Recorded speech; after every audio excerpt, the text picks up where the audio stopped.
কি কি মিলে দিমু এটা যদি বলে দিই তাহলে তার এটার মজাটা থাকলো না। আচ্ছা ঠিক আছে, আপনি জিজ্ঞেস করছেন, আমি বললাম যদি 2000 টাকা নিয়ে আসেন একটা গরু পাইবেন, এই যে এরকম একবারই গরু, এরকম একবারই রোস্ট গেল সাবজেক্ট। আর এই যে এরকম 2 লিটার একটা বোরানি পাইবেন, সাথে একটা সাদা পোলাও পাইবেন প্লেন, সাথে একটা জর্দাও পাইবেন, একবারে প্যাকেজ। হ্যাঁ ফুল প্যাকেজ।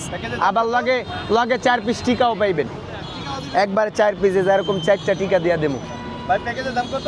প্যাকেজ অনলি 2000 টাকা। একটা গরু, একটা মুরগি, একটা সাদা পোলাও, একটা জর্দা, একটা 2 লিটার বোরানি আর 4 পিস টিকা, অনলি 2000 টাকা।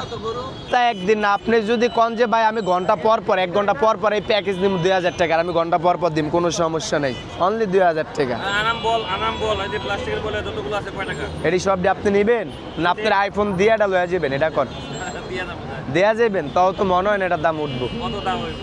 কত দিবেন আপনি কন? কত হয়? আচ্ছা যান 25000 দেন। 25000? হ্যাঁ কয় কেজি মাংস আছে? আপনার লাগবে কয় কেজি? কয় কেজি আছে এখানে? এই জায়গাটা এটা তো আমি একবার উস্কেতে পারতাছি না, আমার হাত মাত কাঁপতাছে। তাও আপনার কত? 30-35 কেজি হইব। 30-35 কেজি। আরো বেশি আছে, আমি কমই কইছি। আর পুরো বল নিতে গেলে 25000 টাকা দিতে হবে। 25000 সমস্যা নাই।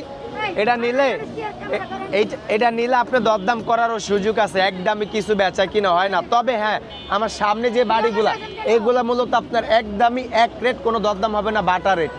আর এইটা নিলে আপনি ফুল বলটা, এটা একটু দরদাম করা যাবে, সমস্যা নেই।